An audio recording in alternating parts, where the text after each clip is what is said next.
Yes, bruv, this Castillo in it, the best rapper in the UK, blood. Like and subscribe to Triple B in it. He's on some mad boxing thing, you know, blood.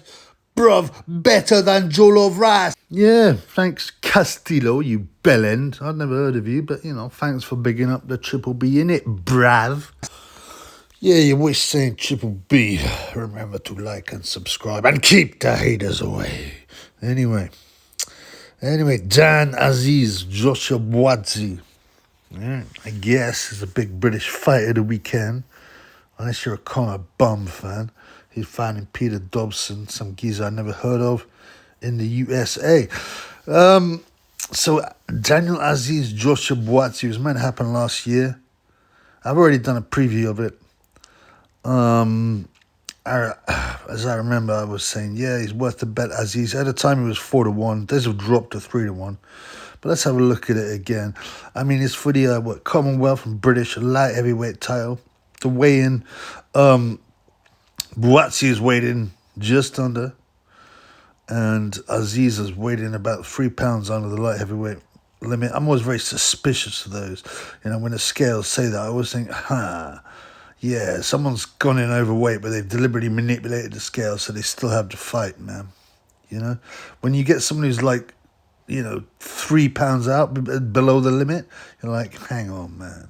These guys are professionals. But you can't be bang on the weight every time. But, you should be within half a pound, This coming in light by 3 pounds makes me suspicious. Anyway, whatever, man. We all know professional boxing is rigged to some extent. I mean, not as bad as the NFL, but all right. Yeah. So Joshua Buatsi, so he got the bronze medal, right? He's of Ghanaian origin, right? And I gotta say, man, I've known a few Ghanaians in my time, and they're always friendly, yeah, and smiley. But Joshua Buatsi is one miserable guy. He's recently grown some ponytail ting that he wears as a top knot. He looked like a very dark version, an oil slick version, right, of the YB or AKA skins, a real black version. But yeah, he's not friendly, man. He's miserable blood. Yeah, Daniel Azeez is actually Nigerian origin. And they're usually considered in Africa as being a bit more arrogant. I mean, it's a mix, right? I find both of them quite friendly, to be honest with you. But the Ghanaians will say that the Nigerian's a bit arrogant, whereas Azeez is like all smiles, a real likable guy. I like him, he's honest as well. Not like most modern entertainers, sportsmen. He's a bit slow, but he's likable, As I said, he probably got a few more IQ points than Daniel Dubon, but it's close. But both of them are likable, So like some people say it's a roles reversed. The Ghanaians, Ghanaian is really unfriendly and arrogant, and the Nigerian is all smiles and friendly, There's a joke. I was told this by an African. I think he was Ghanaian. He goes, hey, Triple B, huh?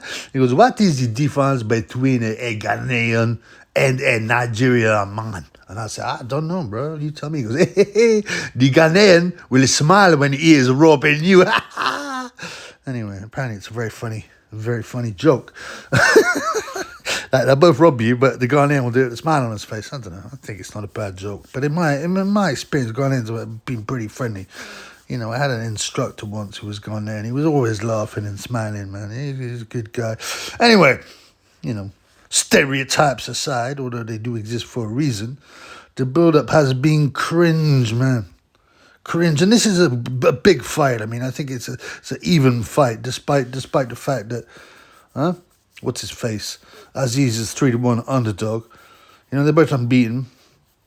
But the build-up has been cringe, man. Like Boxing News and what's that guy called? The failed actor Rob Tebbett and the other guy with the Klingon head. You look at him, you go, that ain't no real head, blood. That can't be a real head. Surely, Declan Taylor. You look like a white Klingon.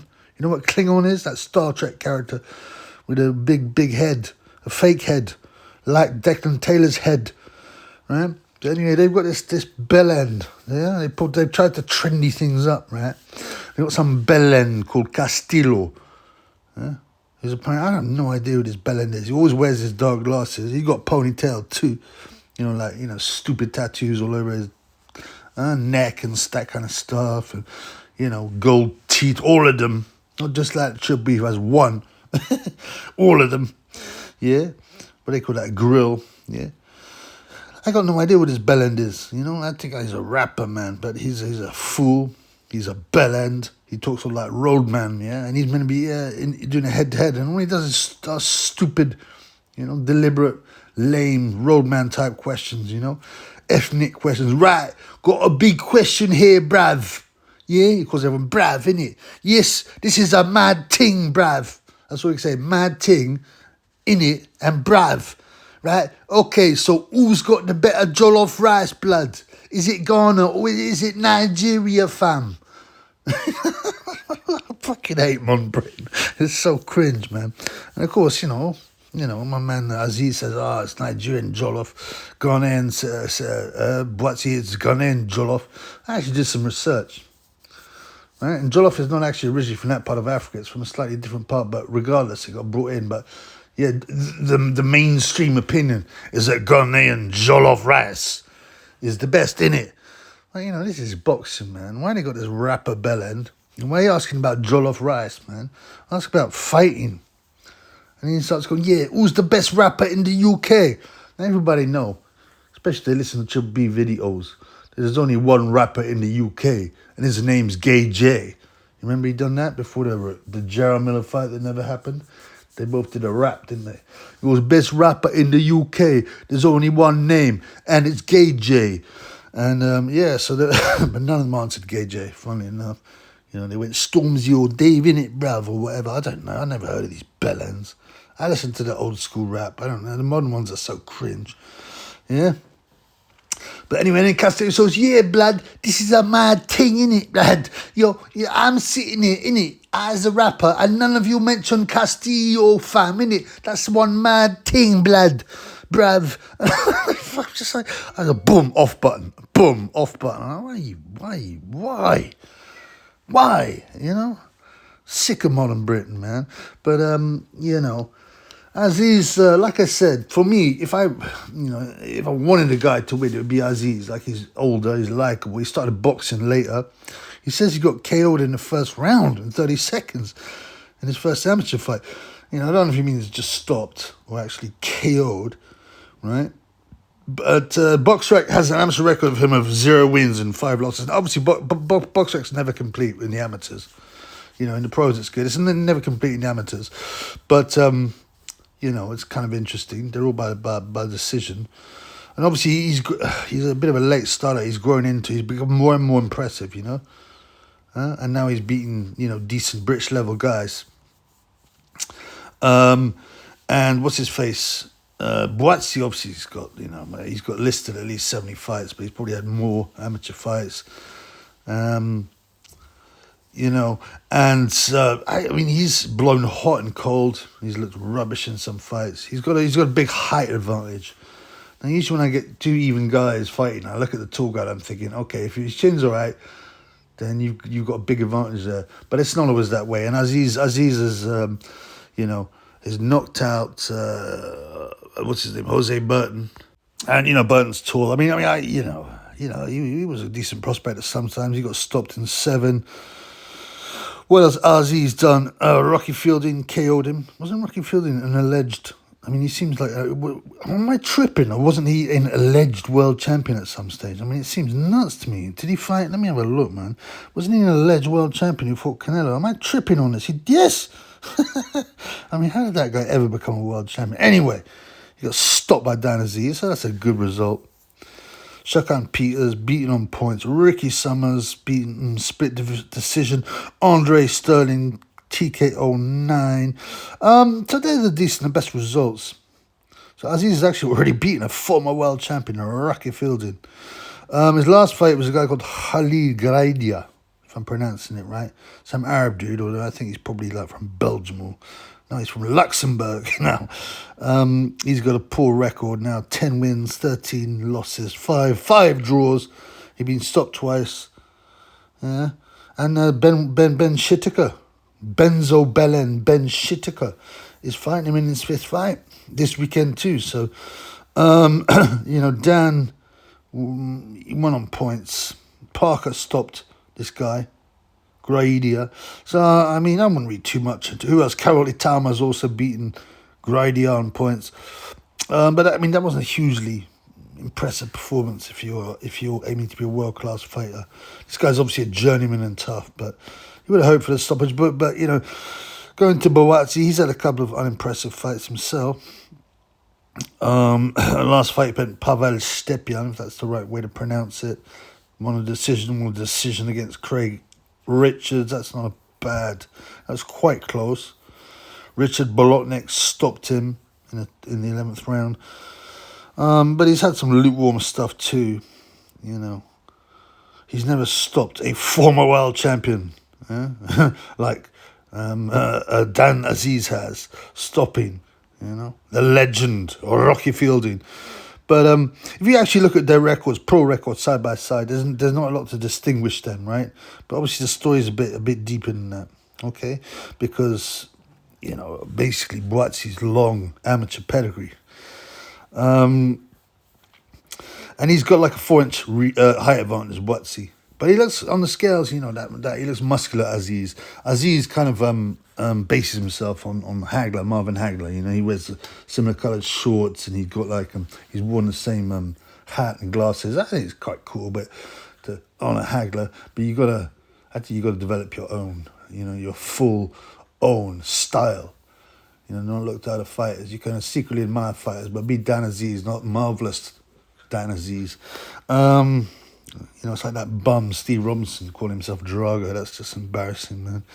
It kind of says to you, I'm not actually going to do very well in boxing, so I've got to have a little gimmick, so I'll call myself Drago. So what's going to happen anyway? Buatsi vs Azeez.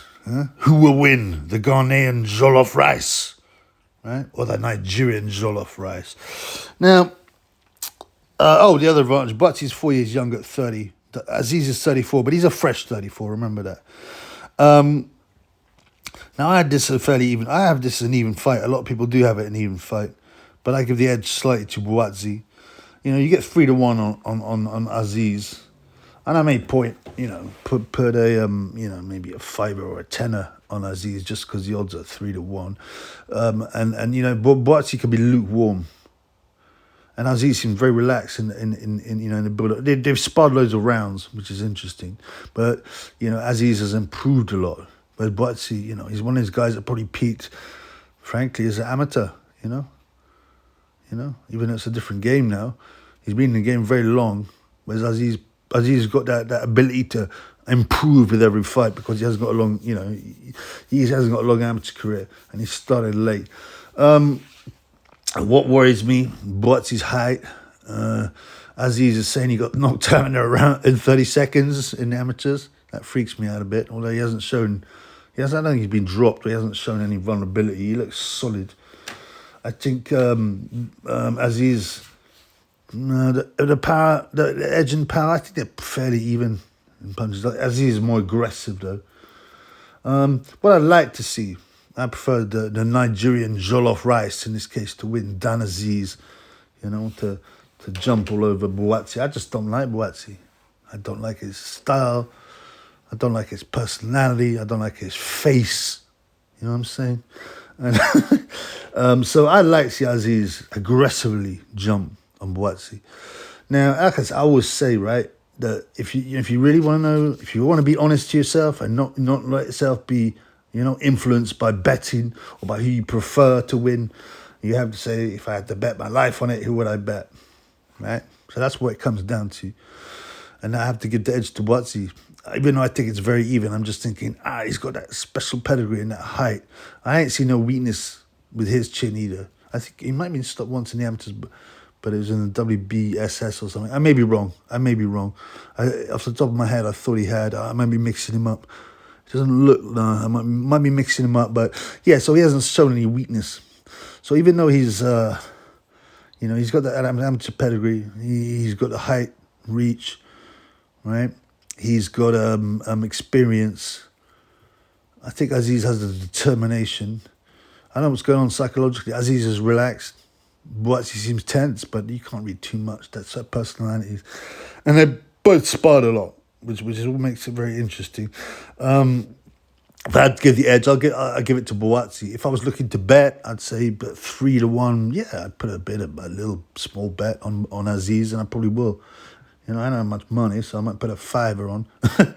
You know, just to make it interesting. And then, you know, obviously I like the Nigerian jollof rice, Azeez, to win. Although if I'm eating, I'll eat the Ghanaian jollof rice. I actually looked at the menu, it looks pretty tasty, blood. I didn't know what was in it. It looks pretty tasty. I might make some jollof for the fight. But yeah, so there you go.